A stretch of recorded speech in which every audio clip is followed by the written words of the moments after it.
শীঘ্ৰে অনুষ্ঠিত হ'ব কমতাপুৰ অট'নমাছ কাউন্সিলৰ নিৰ্বাচন বঙাইগাঁৱত মন্ত্ৰী পীযুষ হাজৰিকা বঙাইগাঁও জিলা আয়ুক্ত কাৰ্যালয়ৰ বহুকেইটা জাতি জনগোষ্ঠীয় সংগঠনৰ সৈতে কমতাপুৰ স্বায়ত্তশাসিত পৰিষদৰ সীমা আৰু সমষ্টি সম্প্ৰসাৰণ সম্পৰ্কে আলোচনাত মিলিত হয় মন্ত্ৰী পীযুষ হাজৰিকা জনজাতি সম্পৰ্কে ৰকিবুল হুছেইনে কৰা মন্তব্য এৰাই চলে মন্ত্ৰী পীযুষ হাজৰিকাই কিন্তু মুখ্যমন্ত্ৰীয়ে প্ৰতিটো জনগোষ্ঠীৰ বাবে সংৰক্ষণ কৰা বুলি উল্লেখ কৰে মন্ত্ৰী পীযুষ হাজৰিকাই আমি যিমান পাৰোঁ সোনকালে কমতাপুৰ অট'নমাছ কাউন্সিলৰ নিৰ্বাচন পতাৰ কাৰণে আগবাঢ়িছোঁ আৰু আমাৰ সীমা নিৰ্ধাৰণ কৰিব লাগে প্ৰথম কথা সীমা নিৰ্ধাৰণ কৰিব লাগে ছেকেণ্ড কথা সমষ্টি গঠন কৰিব লাগে থাৰ্ড ইলেকশ্যন খেলিব লাগে আমি যেতিয়া প্ৰথমে কোচ ৰাজবংশী সম্প্ৰদায়ৰ সংগঠনসমূহৰ লগত বহিছিলোঁ তেখেতলোকে কৈছিলে যে কিছুমান গাঁও আমাৰ 50%ৰ তলত আছে আমাৰ নিয়মটো এনেকুৱা আছিল প্ৰথম যে 50% কোচ ৰাজবংশী মানুহ য'ত থাকিব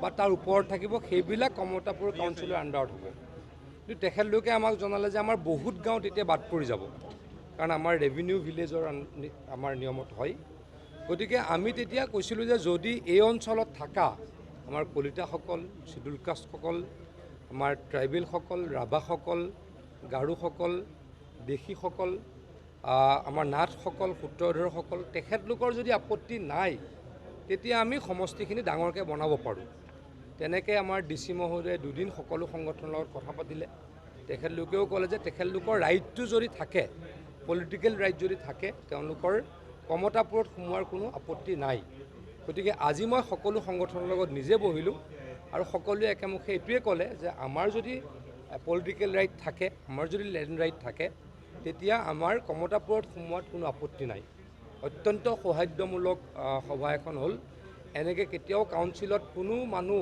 অইন জাতিৰ মানুহ আহিব অইন সম্প্ৰদায়ৰ মানুহ সোমাব নিবিচাৰে কিন্তু অত্যন্ত মই সুখী হৈছোঁ যে কলিতা সকলো আগবাঢ়ি আহিছে সূত্ৰধৰ সকলো আগবাঢ়ি আহিছে চিডুল কাষ্ট সকলো আগবাঢ়ি আহিছে নাথ সকলো আগবাঢ়ি আহিছে সকলোৱে আগবাঢ়ি আহি কৈছে যে আমি কমতাপুৰত সোমাম কিন্তু আমাৰ নিয়ম আমাক ৰাইটটো লাগে ৰাইটটো দিবলৈকে নিশ্চয় চেষ্টা কৰিম আমি কামখিনি অকণমান কৰিব লাগিব ইমান খৰতকীয়াকৈ কৰা কাম নহয় কাৰণ আজি আমি কনচেনচাছত আহিলোঁ কিন্তু ইমিডিয়েট আমি গাঁওখিনি নটিফাই কৰিম তাৰপাছত কাৰোবাৰ ওজৰ আপত্তি যদি আছে আমি সেইখিনি চালি জাৰি চাম তাৰপাছত আমি সমষ্টি গঠন কৰিম সমষ্টি গঠন কৰি আমি সেইটো ৰাজহুৱাকৈ প্ৰকাশ কৰিম তাতো যদি কাৰোবাৰ ওজৰ আপত্তি আছে সেইটো চাম তাৰপাছত আমি আকৌ বিধানসভালৈ যাব লাগিব বিধানসভা হওক বা অৰ্ডিনেঞ্চ হওক আমি সংখ্যা হয়তো বঢ়াব লগা হ'ব পাৰে আমাৰ সমষ্টিৰ গতিকে অকণমান সময় লাগিব কিন্তু যিমান সোনকালে পাৰোঁ নিৰ্বাচন অনুষ্ঠিত কৰিবলৈ চেষ্টা কৰিম চাওক আমি যিমানখিনি অলৰেডি কৰি দিছোঁ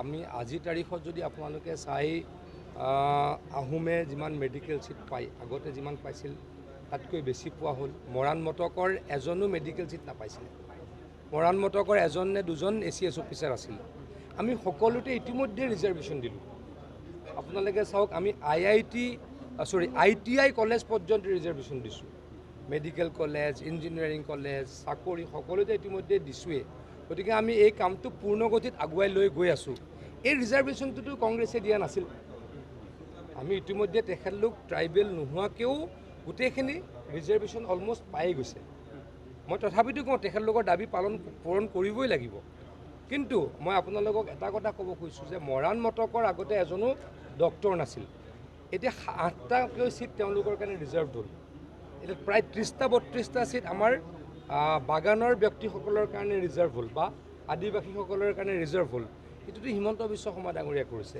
ইয়াক কাম আগতে কোনো কৰা নাছিল বিভাগৰ আমাৰ জনপ্ৰিয় মন্ত্ৰী পীযুষ হাজৰিকা ডাঙৰীয়াৰ উপস্থিতিত আৰু আমাৰ যি বিভাগীয় কমিশনাৰ এণ্ড ছেক্ৰেটাৰী আমাৰ মিত্তাল চাহাব উপস্থিতিত বঙাইগাঁও জিলা আয়ুক্ত যিহেতুকে কমতাপুৰ অট'নমাছ কাউন্সিলৰ যি ভিলেজ নটিফিকেশ্যন এই ভিলেজ নটিফিকেশ্যনৰ নডেল অফিচাৰ বঙাইগাঁও জিলা আয়ুক্ত তো সকলোৰে উপস্থিতিত আৰু আমাৰ 33টাকৈ কোচ ৰাজবংশী সহ অনন্য খিলঞ্জীয়া জাতি জনগোষ্ঠীৰ সংগঠনে আজি বঙাইগাঁও জিলা আয়ুক্তৰ কক্ষত সভা হ'ল সভাৰ এটাই উদ্দেশ্য যে আগন্তুক দিনত আমাৰ কমতাপুৰ অট'নমাছ কাউন্সিলৰ যিসকল অন্তৰ্গত যিসমূহ গাঁও আছে এই গাঁওসমূহ নটিফিকেশ্যন কৰি এক শক্তিশালী কমতাপুৰ অট'নমাছ কাউন্সিল নিৰ্বাচনৰ দিশত আমি লৈ যাব বিচাৰিছোঁ নিৰ্বাচনৰ জৰিয়তে এখন শক্তিশালী কমতাপুৰ অট'নমাছ কাউন্সিল আমি পাব বিচাৰিছোঁ তাত য'ত নেকি আমাৰ পাৱাৰ এণ্ড ফাংচন থাকিব ইতিমধ্যে আমি বাৰম্বাৰ আমি দাবী জনাই আহিছোঁ যে অবিভক্ত গোৱালপাৰা জিলাত এই অঞ্চলসমূহত আমি আগতে যিদৰে সংখ্যা গুৰু আছিলোঁ এতিয়া আমি সংখ্যা লঘু হৈছোঁ। গতিকে আমাৰ এতিয়া সাংবিধানিক ছেফগাৰ্ডৰ জৰিয়তে আমাৰ নৱপ্ৰজন্মক সুৰক্ষিত কৰিব বিচাৰিছোঁ আৰু নিৰ্বাচনৰ বাহিৰে সেইটো বিকল্প একো নাই। যাৰ কাৰণে আমি যিসমূহ আমাৰ গাঁও অন্তৰ্ভুক্তি হ'ব, কেনেকৈ কৰিম, আমাৰ অন্যান্য জাতি জনগোষ্ঠীৰ কি অধিকাৰ থাকিব, আমাৰ পলিটিকেল অধিকাৰে কওক, ৰাজনৈতিক অধিকাৰ, আমাৰ ভূমিৰ অধিকাৰ, শিক্ষাৰ অধিকাৰ, এই গোটেই কথাখিনি পুংখানুপুংখভাৱে মন্ত্ৰী মহোদয়ৰ উপস্থিতিত আজি ধুনীয়াকৈ আলোচনা হৈ গ'ল আৰু সকলোৱে এই ক্ষেত্ৰত দ্বিমত কৰা নাই। সকলোৱে উৎসাহেৰে খুব অধীৰ আগ্ৰহেৰে স্বাগতম জনাইছে। আমি ভাবোঁ যে আগন্তুক দিনত কমতাপুৰ অট'নমাছ কাউন্সিল এক সুন্দৰ অট'নমাছ কাউন্সিল হিচাপে সুন্দৰ সকলোকে লৈ কমতাপুৰ অট'নমাছ কাউন্সিল আগবাঢ়িব। পৰিষদীয় সমষ্টি নিশ্চিতভাৱে যিহেতুকে আগৰ যিখন সংবিধান আছিল, আগত যিসমূহ ছিট আছিল, সেই আসনসমূহ এতিয়া যিহেতুকে আমাৰ সংবিধানখন সংশোধন হ'ব, গতিকে সংশোধন হোৱাৰ লগে লগে জনগাঁথনি অনুযায়ী যোনটো জনগোষ্ঠীৰ যি ধৰণৰ জনগাঁথনি, ঠিক এই ধৰণে নিশ্চিতভাৱে সমষ্টি বৃদ্ধি হ'ব আৰু তাত যিখন আমাৰ সংবিধান, এই সংবিধানখনক দল সংগঠনে যিদৰে বিচাৰিছিল ঠিক সেইধৰণে আমাৰ সেইখিনি সংশোধন কৰা হ'ব। আজি যিহেতুকে আমাৰ ভিলেজ নিউট্ৰিফিকেশ্যনৰ কথা প্ৰসংগটো আহিছে, গতিকে জনজাতিকৰণৰ বিষয়টো আমি বেলেগকৈ কথা পাতিম। এই সমগ্ৰ প্ৰক্ৰিয়া কিমান দিনৰ ভিতৰত সমাপ্ত হ'ব? এই প্ৰক্ৰিয়াটো আমাৰ অহা 22 আগষ্টত যিহেতুকে পৰা আমাৰ অসম বিধানসভাৰ অধিৱেশন আৰম্ভ হ'ব, গতিকে সেই অধিৱেশনৰ মুহূৰ্ততে বিধানসভাৰ আইনখন সংবিধানৰ যি প্ৰস্তাৱ তাত গৃহীত নিশ্চিতভাৱে কৰা হ'ব আৰু তাৰপিছতে হয়তো আমাৰ গাঁও যিসমূহ আমাৰ ওলোৱা সময় এটা প্ৰক্ৰিয়া আছে, তো সেই প্ৰক্ৰিয়াৰ মাজেদি বিষয়টো আগবাঢ়ে। মই ভাবোঁ 3-6 মাহৰ ভিতৰত এইখিনি পূৰ্ণ হ'ব। সদৌ দেশী জনগোষ্ঠীয় জাতীয় সংসদৰ পৰা আহিছিলোঁ। মই কেন্দ্ৰীয় সভাপতি এডভকেট AM ইনামুল হক আৰু লগত মোৰ আছে 4-5জন। আমি DCয়ে নিমন্ত্ৰণ কৰিছিল, সেনেকৈ আজি সভাখন আহিলোঁ। সভাখন এনে ঠিকে আছে, ভালেই লাগিছে। আমাৰ অপিনিয়নখিনি দিলোঁ, কাৰণ আমি BTAD অট'নমাছ কাউন্সিল দেখিলোঁ, তাৰ পৰৱৰ্তী ঘটনা দেখিলোঁ। গতিকে আমি তেখেতসকলক এটাই অনুৰোধ কৰিছোঁ যে এই গোটেই এৰিয়াবিলাক বা মানে গাঁওবিলাক সোমোৱাৰ আগতে জনগোষ্ঠী ভিত্তিক আপোনালোকে এটা চেঞ্চাছ কৰক, কৰি মানে যিখিনি গাঁও ভিত্তিক লিষ্টবিলাক উলিয়াই দিয়ক, তেতিয়া সকলোৰে সুবিধা হ'ব। আৰু আপোনালোকে কি বিচাৰে?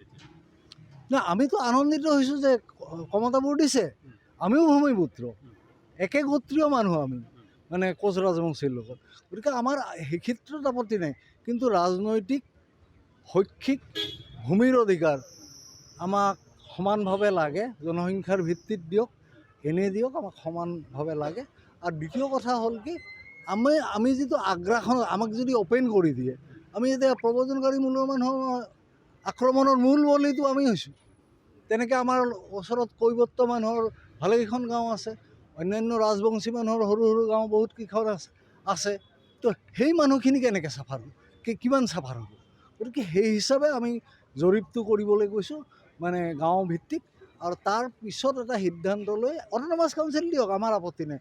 আৰু মোৰ মতে সকলোখিনিকে সামৰি লওক, আৰু তাত এইখিনি দাবী আপোনালোকৰ আমাৰ লগতে আমি কাউন্সিলখনত উল্লেখ থাকিব লাগিব যে এইকেইটা মানে গোষ্ঠী, জনগোষ্ঠী ভিত্তি, আৰু আমাৰ নামটো অন্তৰ্ভুক্ত হ'ব লাগিব। কলিতা আছে, মেচ আছে, নাথ আছে, অন্যান্য কৈৱৰ্তসকল আছে, তেওঁলোক আদি পুৰুষৰ মানুহ ইয়াতে। গতিকে সেইখিনিও আমি বিচাৰিছোঁ। সূত্ৰধৰ ছাত্ৰ সন্থা আন জনগোষ্ঠীয় সংগঠনে আজি যিখন কমতাপুৰ স্বায়ত্তশাসিত পৰিষদক লৈ যিখন মন্ত্ৰীৰ সন্মানীয় পীযুষ হাজৰিকাৰ নেতৃত্বত মিটিং হৈছিলে, সেইখনত আমি অংশগ্ৰহণ কৰিছিলোঁ আৰু আমি স্পষ্টকৈ আমাৰ কথাবোৰ মন্ত্ৰী মহোদয়ৰ আগত কৈছোঁ। কিন্তু আজি আমাৰ এটা বিষয় বেয়া লাগিল যে যিমানবোৰ আলোচনা আজিৰ সভাখনত হ'ব লাগিছিল তেনেকুৱা ধৰণৰ আলোচনা নহ'ল। তেখেতসকলৰ সময় কম হ'ল, গতিকে আমি আহ্বান জনাম, যিহেতুকে এখন স্বায়ত্তশাসিত পৰিষদ গঠন হ'ব, গতিকে এই স্বায়ত্তশাসিত পৰিষদত সকলোবোৰ অধিকাৰ যাতে সৰ্বসন্মতিক্ৰমে বিজ্ঞানসন্মতভাৱে সেই অধিকাৰবোৰ সুৰক্ষিত থাকে, তাৰ কাৰণে আমি আহ্বান জনাইছোঁ। আহি থকা দিনবোৰত সমষ্টি নিৰ্ধাৰণৰ ক্ষেত্ৰত তেওঁলোকে আৰু আলোচনাত বহিম বুলি কৈছে। গতিকে কেৱল যাতে এই প্ৰতিশ্ৰুতিবোৰ যাতে প্ৰতিশ্ৰুতি হৈয়ে নাথাকে, যেনেকৈ BTAD এলেকাত আমি দেখিছোঁ, বিশেষকৈ মই নাথযোগী জনগোষ্ঠীক প্ৰতিনিধিত্ব কৰিছোঁ যে সংবিধানে যেনেকৈ তাত সংৰক্ষণৰ ব্যৱস্থা কৰিছে, যি জনগোষ্ঠীৰ পৰা নিৰ্বাচিত প্ৰতিনিধি আহিব নোৱাৰে সেই জনগোষ্ঠীক মনোনীত সদস্য হিচাপে দিয়ে, কিন্তু বিটিআৰ অঞ্চলত সেই বস্তুটো হোৱা নাই। গতিকে এই কমতাপুৰ অঞ্চলতো যাতে তেনেকুৱা ধৰণৰ ব্যৱস্থা নহয়, তাৰ কাৰণে আমি অসম চৰকাৰক আহ্বান জনাইছোঁ। আৰু এয়া কেৱল যাতে নিৰ্বাচনী ললিপপ নহয়, সেই কথাও আমি অসম চৰকাৰক ক'ব বিচাৰিছোঁ। অতি সোনকালে কমতাপুৰ অট'নমাছ কাউন্সিলখনৰ যি সমষ্টি নিৰ্ধাৰণ, এই সমষ্টি নিৰ্ধাৰণ কৰিব লাগে। এই অঞ্চলত বসবাস কৰা প্ৰত্যেকটো জাতি জনগোষ্ঠীৰ সম অধিকাৰ উন্নয়ন হোৱাটো আমি বিশেষভাৱে বিচাৰিছোঁ। আজি গোটেই কথাখিনি একচুৱেলি আলোচনা তেনেকৈ নহ'ল, কিছু কথা থাকি গ'ল। আমাৰ সমষ্টিবিলাক যেনেকৈ নিৰ্ধাৰণ কৰিব সেই কথাটো আকৌ বহিব বুলি কৈছে মন্ত্ৰী ডাঙৰীয়াই। গতিকে আমি আশাবাদী যে আমাৰ সমষ্টিবিলাক যাতে গোটেই কমতাপুৰত বসবাস কৰি থকা আন আন জনগোষ্ঠীসমূহৰ ভূমিৰ অধিকাৰৰ পৰা আৰম্ভ কৰি ৰাজনৈতিক অধিকাৰসমূহ যাতে সুৰক্ষিত থাকে, এই কথাটো আমি প্ৰথমে দাবী জনাইছোঁ। আৰু দাবী জনাইছোঁ যে সমষ্টি যিটো কমতাপুৰ স্বায়ত্তশাসিত পৰিষদৰ 30টা সমষ্টি যিটো আছে, সেই সমষ্টিটো এখন বৃদ্ধি কৰিব লাগে। কাৰণ কমতাপুৰ স্বায়ত্তশাসিত পৰিষদ 4খন জিলালৈ আছে। ইয়াত প্ৰায় বহু জনসংখ্যাৰ এখন কমতাপুৰ স্বায়ত্তশাসিত পৰিষদ। গতিকে ইয়াত আমি স্পষ্টভাৱে কৈছোঁ মন্ত্ৰী ডাঙৰীয়াক যে ইয়াত আসন বৃদ্ধি কৰিবই লাগিব, অন্যথা কিন্তু এই কমতাপুৰ স্বায়ত্তশাসিত পৰিষদ সম্পূৰ্ণ নহ'ব।